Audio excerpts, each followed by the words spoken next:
Tikman natin guys kung pwede na. Kung tama lang yung tubig na nilagay natin. Sobrang tamis. Dagdagan natin ng lamaw guys. Lamaw sa Pangasinan guys. Mainit na tubig naman sa Tagalog. Oops. Yun. So, ayan.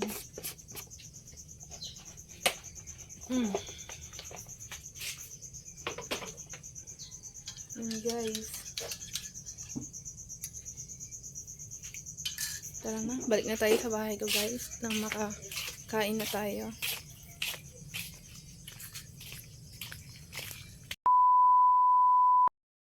Good morning guys. So, ayan. Mag-isa lang ako ngayon guys sa bahay. And dahil day off ko, tapos yung kapatid ko nga si Lerjay may pasok.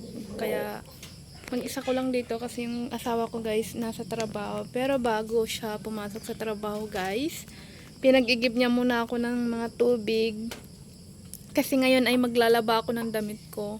Kahapon pala guys, naglaba siya ng mga damit niya dahil hindi na nga niya ako pinaglalaba at pinagbabuhat ng mga bibigat dahil nga tayo ay buntis guys. So ayan, ito yung mga nilaba ng asawa ko kahapon. Yan yung mga damit niya.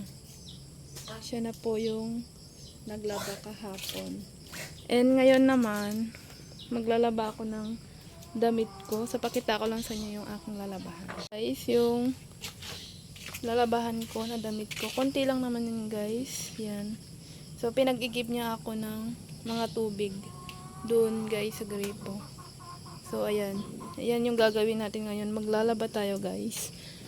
So, niready niya na guys yung tubig na gagamitin ko. And siguro kung kulang pa ito mamaya, pag hindi pa kasya, kasi may lalabahan pa akong doon sa loob na pang trabaho ko. Siguro doon na lang ako maglalaba kala nanay. Para at least mas malapit doon sa gripo guys. Nakikita niyo ba yung gripo namin? Doon o, doon. So, doon na lang siguro ako maglalaba kala nanay mamaya. Kung hindi kakasya itong mga tubig natin guys. So, ayan. Siyempre, binabad ko lang muna guys. Kasi nga, tayo ay hindi pa nag-aalmusal. Nag-aalmusal muna tayo guys. Nagpabili pala ako sa kanya ng pansit canton. And then, isang itlog sa tindahan. Dahil yan yung kakainin natin, pero parang nagbago yung isip ko. Mamaya ko na lang siguro kainin ito. Mamayang lunch, kasi mag-isa lang ako. Gusto ko lang ay ito. Saging guys, na saba. Ipiprito natin to. Yun yung ikakape natin, pero hindi tayo magkakape kasi nga magagatas tayo. So ayan, cheese lang ang lalagyan guys, pero Bear Brand po yan.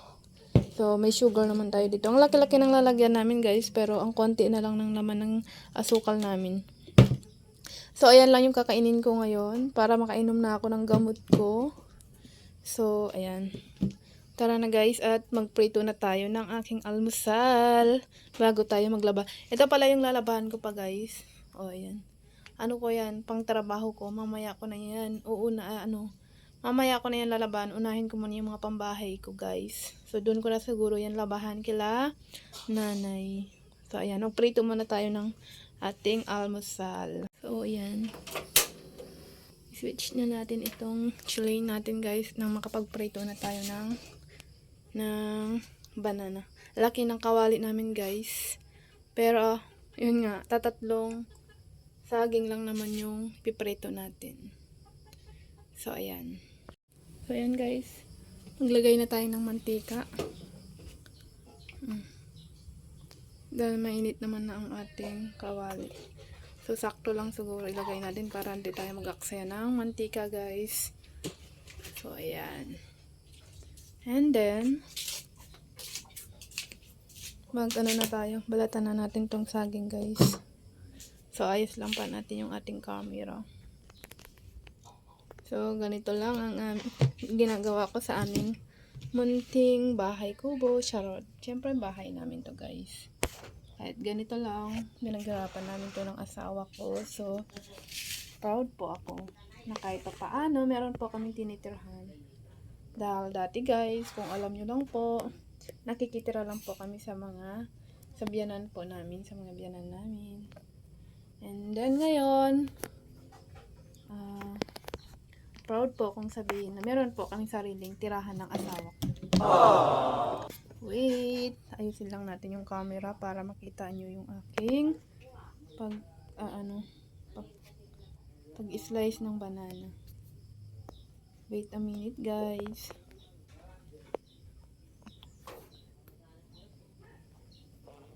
Oh my gosh. So, my goodness.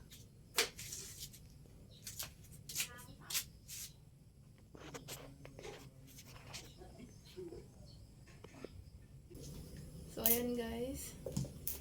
I-slice na natin to nang maiprito na natin. Ganito lang yan guys. Ito yung almusal ko ngayon guys para po makainom na ako ng gamot. Folic acid lang naman guys yung iinumin natin para makatulong sa pag-develop ng brain ni baby. Okay.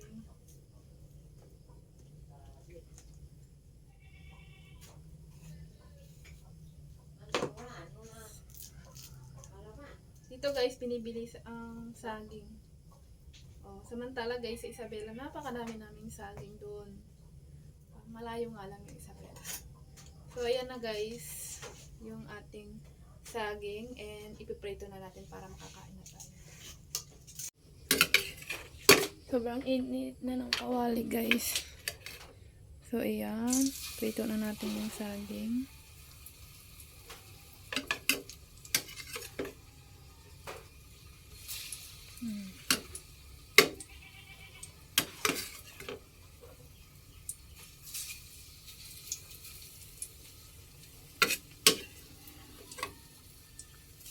Yo, sinong mahilig sa inyo sa saging guys? Okay na to, sapat na sa akin. Pero minsan guys, maabdi pa rin yung tiyan ko dahil sanay po ako sa kanin na aking inaalmusal. So may mga ano pa namin dito. May rice pa kami dito guys. So mag-isa ko lang, dami-daming natitira. Samantala ang mauubos ko lang siguro dyan guys, sobrang konti lang. Lalo na pansit kanto ng aking ulamin mamaya. So, ayan guys.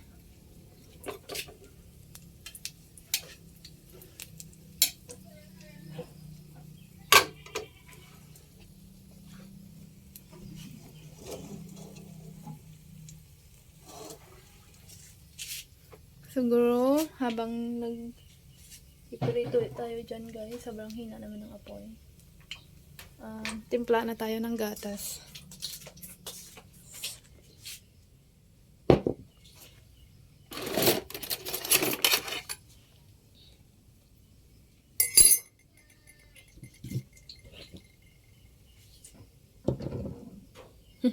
Cheese. So, ayan guys. Wait.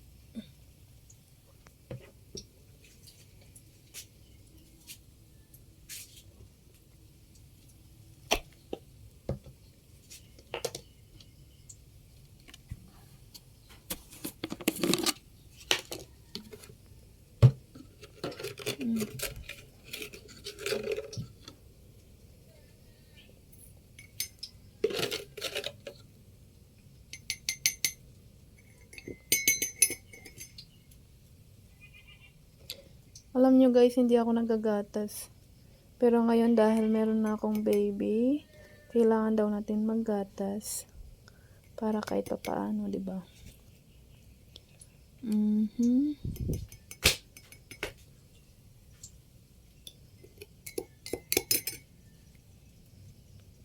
So, yan.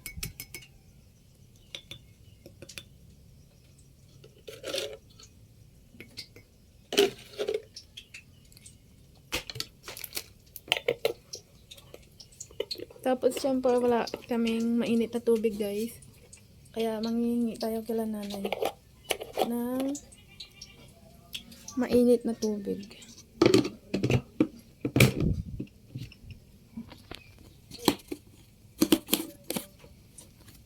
Manghihingi tayo ng tubig kila nanay, guys. Let's go! Ay, wait. Let me see muna yung ating niluluto. Baka sunog na. Hindi pa naman. So, tara, iwan muna natin to guys. At humingi tayo ng mainit na tubig ka lang, nanay. So, yan yung iluluto ko guys. Ay, iluluto ko. Lalabahan ko. Hindi pa ako nakapagwalis sa aming paligid guys. So, maybe later pagkatapos nating mag-breakfast. Dito tayo kila nanay guys. Ginagawa nyo, nay? Papakanin ko. Hi, nagbablog ako. Papakanin ko yung pasintek. Pinapakain yung pasyente nyo ng gamot. Pinapainom nila ng gamot. Si tatay guys. Ayan. Okay na si tatay guys. Malakas na naman siya ulit. Nay, mangingi ako ng lamaw. Tanga. Nino mo mamputang. May blue. Mangingi ako ng... Dito tayo kila nanay guys. Ay, madilim naman dito. Blue. So, dahil may thermos sila dito guys. Mangingi tayo ng tubig sa kanila. Yo!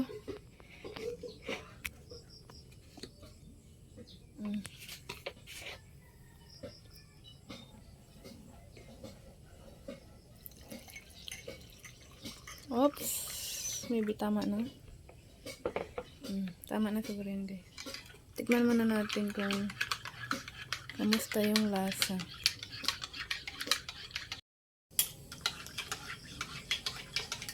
Tikman natin guys kung pwede na. Kung tama lang yung tubig na nilagay natin. Sobrang tamis. Dagdagan natin ng lamaw guys. Lamaw sa Pangasinan guys. Mainit na tubig naman sa Tagalog. Oops. Yun. So, ayan.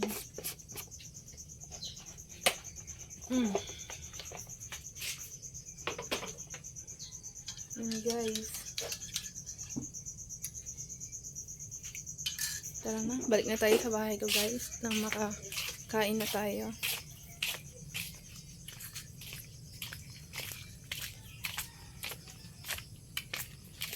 Let's go guys. Ito yung aming munting bahay.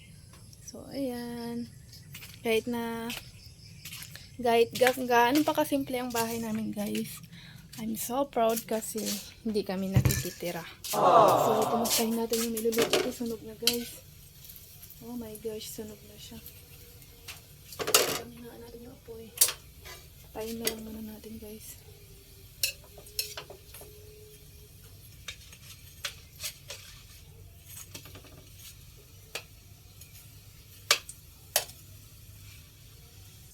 So yan guys, luto na yung ating saging.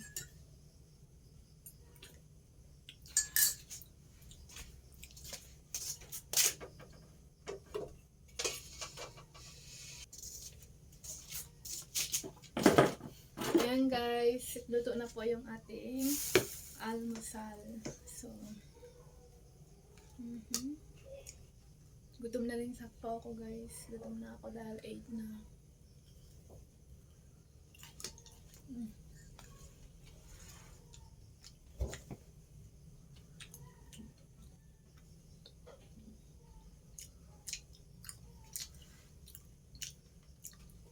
6:30 gising na ako guys kasi nga lang inuna ko muna yung mga labahan ko. Nagbabad muna ako ng labahan ko guys bago ako mag-pray ko ng almusal ko.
after ko dito guys, inom na pala ako ng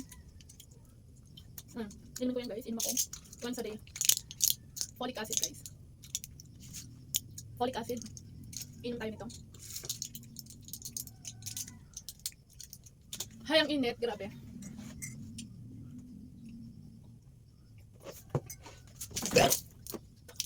Oh my gosh. My goodness. Nasuka ako guys. Hindi ako sanay uminom ng gamot. Pero wala naman siyang, walang lasa to guys. Pero, hindi ko naman isukin ano yung gamot na luluko ata. Hindi lang ako sanay uminom ng gamot. Pero para kay JD, bumili muna ako ng 60 pieces yung pinapabili sa akin ng midwife ko. Kasi yun nga, pero 30 pieces lang muna binili ko. Para kapag naubos na to, bibili ako ulit. Okay.